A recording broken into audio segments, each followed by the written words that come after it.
भगवान श्री कृष्ण जी और काल्यवन के अंत की कथा।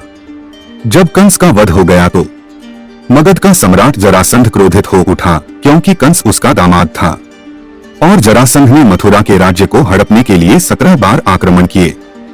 हर बार उसके आक्रमण को असफल कर दिया जाता था। तब उसने काल्यवन के साथ मिलकर आक्रमण की योजना बनाई और काल्यवन की सेना ने मथुरा को घेर लिया। तब श्री कृष्ण ने कहा कि युद्ध केवल श्री कृष्ण और काल्यवन में हो, सेना को व्यर्थ क्यों लड़ाएं। और श्री कृष्ण और काल्यवन के युद्ध में श्री कृष्ण रणभूमि छोड़कर एक गुफा में चले गए और गुफा में काल्यवन ने एक पुरुष को सोते हुए देख कसकर लात मार दी। वह पुरुष इक्ष्वाकु वंशी महाराज मांधाता के पुत्र तपस्वी राजा मुचुकुंद थे। उनके देखते ही काल्यवन भस्म हो गया। मुचुकुंद को वरदान था कि जो भी उन्हें उठाएगा वह उनके देखते ही भस्म हो जाएगा। भगवान श्री कृष्ण जी और कंस दासी कुब्जा की प्रसंग कथा। कुब्जा महाराज कंस की दासी थी और कुबड़ होने की वजह से उसको कुब्जा नाम मिला था। एक दिन कुब्जा चंदन, तिलक और फूलों का हार लेकर कंस के पास जा रही थी। तब भगवान श्री कृष्ण कुब्जा से आग्रह करते हैं कि वह ये तिलक, फूल उनको भी अर्पित करे। कुब्जा कहती है कि यह महाराज कंस के लिए है, मैं इसे उन्हें ही अर्पित करूंगी। तब श्री कृष्ण द्वारा बार बार हट करने पर कुब्जा मान जाती है और उनको तिलक, चंदन और फूलों का हार चढ़ाती है। कुब्जा कुबड़ी थी, इस वजह से वह भगवान श्री कृष्ण के माथे पर तिलक नहीं लगा पा रही थी। कुब्जा की इस पीड़ा को देखते हुए भगवान श्री कृष्ण ने उसके पैरों के दोनों पंजों को दबाकर ऊपर उठा लिया और कुबड़ापन ठीक होते ही कुब्जा भगवान श्री कृष्ण जी के माथे पर टीका लगाने में सफल हो जाती है। भगवान श्री कृष्ण जी और ऋषि सांदीपनी की कथा। जब भगवान श्री कृष्ण जी और बलराम जी ऋषि सांदीपनी के आश्रम में विद्या अध्ययन करने के लिए आए थे और उन्होंने मात्र 64 दिनों में ही ज्ञान अर्जित कर लिया था। विद्या अध्ययन करने के बाद जब ऋषि सांदीपनी को गुरु दक्षिणा देने का समय आया तो उनके गुरु ने अपने मृत पुत्र को जीवित लाने की गुरु दक्षिणा मांगी। भगवान श्री कृष्ण जी जब गुरु पुत्र को खोजने निकले तो पता चला कि गुरु के पुत्र को पांचजन्य नाम के दैत्य ने अपहरण करके समुद्र में रख लिया है। तब श्री कृष्ण और बलराम समुद्र के भीतर पांचजन्य दैत्य से युद्ध किया और उसे मारकर उसकी अस्थियों से बने पांचजन्य शंख को बजाते हुए जब वह दोनों यमलोक पहुँचे तो वहाँ गुरु सांदीपनी का पुत्र मौजूद था। उन्होंने वहाँ से उसे मुक्त करवाया और उसे लेकर आश्रम पहुँचे। भगवान श्री कृष्ण जी को बांसुरी किसने दी थी? एक पौराणिक कथा के अनुसार जब द्वापर युग में भगवान श्री कृष्ण ने पृथ्वी लोक में जन्म लिया था तब देवतागण भी वेश बदलकर उनसे मिलने पृथ्वी पर आने लगे और भगवान शिवजी भी अपने प्रिय भगवान से मिलने के लिए पृथ्वी पर आने के लिए उत्सुक हुए। तब भगवान शिवजी ने सोचा कि ऐसा कौन सा उपहार ले जाना चाहिए जो भगवान श्री कृष्ण को प्रिय भी लगे और वह हमेशा उनके साथ रहे। भगवान शिवजी के पास ऋषि दधीची की हड्डियां थी। उन हड्डियों से विश्वकर्मा ने 3 धनुषों पिनाक, गांडीव, शारंग और इंद्र के लिए वज्र का निर्माण किया था। तब भगवान शिवजी ने उन हड्डियों से एक सुंदर एवं मनोहर बांसुरी का निर्माण करवाया और उन्होंने श्री कृष्ण को भेंट स्वरूप वह बांसुरी प्रदान की थी। तभी से भगवान श्री कृष्ण उस बांसुरी को अपने पास रखते हैं। भगवान श्री कृष्ण जी और भगवान ब्रह्मा जी की कथा। जब भगवान श्री हरि विष्णु ने पृथ्वी पर श्री कृष्ण के रूप में अवतार लिया है तो ब्रह्मा जी उनके दर्शन करने के लिए पृथ्वी पर आए। यहाँ पर उन्होंने मोर मुकुट को अपने सिर पर धारण किए एक बालक को देखा जो गायों और ग्वालों के साथ मिट्टी में खेल रहा था। यह सब देख ब्रह्मा जी को लगा कि यह बालक विष्णु जी का अवतार कैसे हो सकता है। ब्रह्मा जी ने श्री कृष्ण की परीक्षा लेने का विचार कर सभी गायों और ग्वालों को अपने साथ ब्रह्मलोक ले गए। कुछ वर्षों बाद जब ब्रह्मा जी ने देखा कि जिन गायों और ग्वालों को वह अपने साथ ब्रह्मलोक ले गए थे वह सभी श्री कृष्ण जी के साथ पृथ्वी पर खेल रहे थे और उन्होंने दिव्य दृष्टि से देखा कि वह सभी गाय और ग्वाले ब्रह्मलोक में भी मौजूद हैं। और तब उनको श्री कृष्ण जी की लीला समझ में आ गई। भगवान श्री कृष्ण जी और अघासुर राक्षस की कथा। एक पौराणिक कथा के अनुसार अघासुर राक्षस राक्षसी पूतना और बकासुर राक्षस का छोटा भाई था। अघासुर ने श्री कृष्ण को मारने के लिए विशाल अजगर का रूप धारण किया था।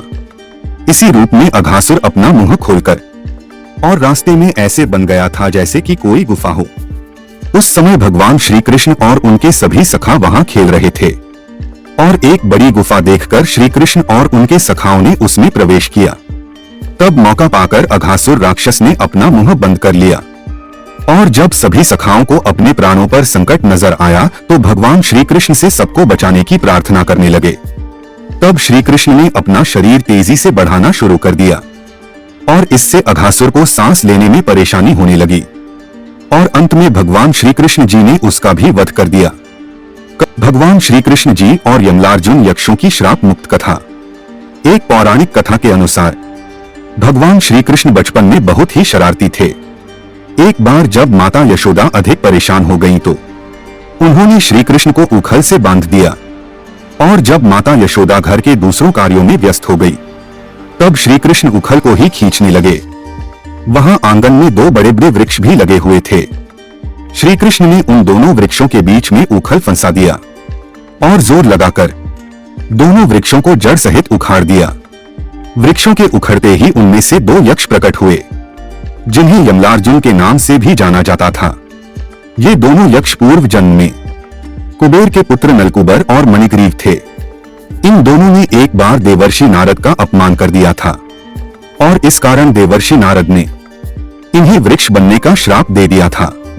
भगवान श्री कृष्ण से अश्वत्थामा ने मांगा सुदर्शन चक्र। एक पौराणिक कथा के अनुसार एक बार पांडवों और कौरवों के गुरु द्रोणाचार्य के पुत्र अश्वत्थामा अतिथि के रूप में द्वारिका गए। एक दिन अश्वत्थामा ने श्री कृष्ण से कहा कि आप मुझसे मेरा अजेय ब्रह्मास्त्र ले लें और उसके बदले में सुदर्शन चक्र दे दें। भगवान श्री कृष्ण ने अश्वत्थामा से कहा कि मेरे किसी भी अस्त्र में से जो तुम चाहो वो ले लो, मुझे तुमसे बदले में कुछ भी नहीं चाहिए। तब अश्वत्थामा ने सुदर्शन चक्र को उठाने के कई असफल प्रयास किए। तब भगवान श्री कृष्ण ने कहा कि सुदर्शन चक्र मुझे अत्यंत प्रिय है। इसे 12 साल तक घोर तपस्या करने के बाद पाया है और उसे तुमने ऐसे ही मांग लिया, वो भी बिना किसी प्रयास के। और अश्वत्थामा बिना कोई शस्त्र अस्त्र लिए ही द्वारिका से चले गए। भगवान श्री कृष्ण और बाणों की शैया में भीष्म पितामह। महाभारत के युद्ध में पांडवों ने कौरवों को हरा दिया था और युधिष्ठिर हस्तिनापुर के राजा बन गए थे। भीष्म पितामह बाणों की शैया पर लेटे हुए प्राण त्यागने के लिए सूर्य के उत्तरायण होने की प्रतीक्षा कर रहे थे। तब भगवान श्री कृष्ण पांडवों के साथ भीष्म पितामह से मिलने पहुंचे और भीष्म से कहा कि आप पांडवों को राजपाट के लिए राजधर्म का ज्ञान दें। तब पांडवों ने देखा कि भीष्म पितामह की आंखों में आंसू आ गए थे। भगवान श्री कृष्ण ने भीष्म पितामह से पूछा कि आपकी आंखों में आंसू क्यों हैं? तब भीष्म पितामह ने कहा कि आप तो सब कुछ जानते हैं, मैं पांडवों को भी बता देता हूं।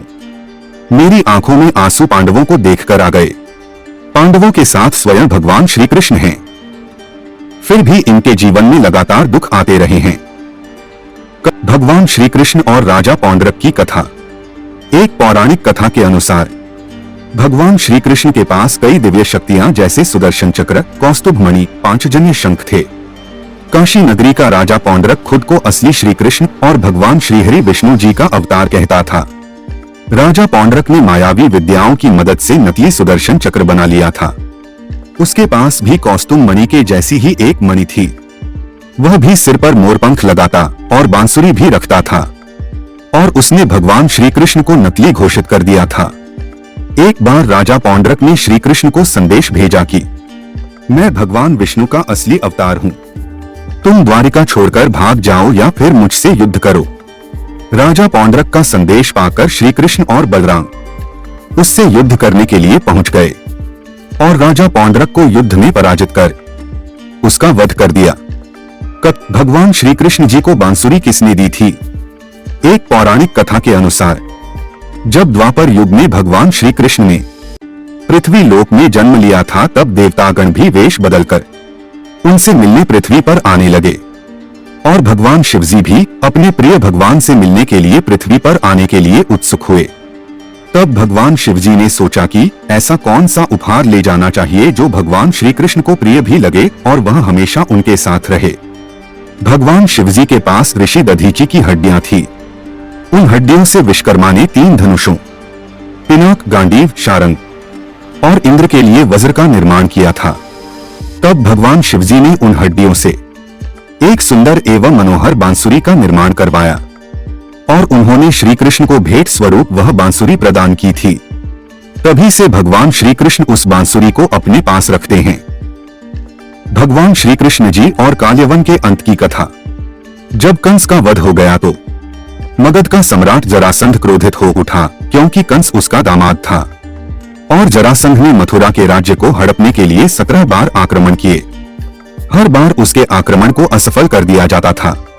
तब उसने काल्यवन के साथ मिलकर आक्रमण की योजना बनाई और काल्यवन की सेना ने मथुरा को घेर लिया।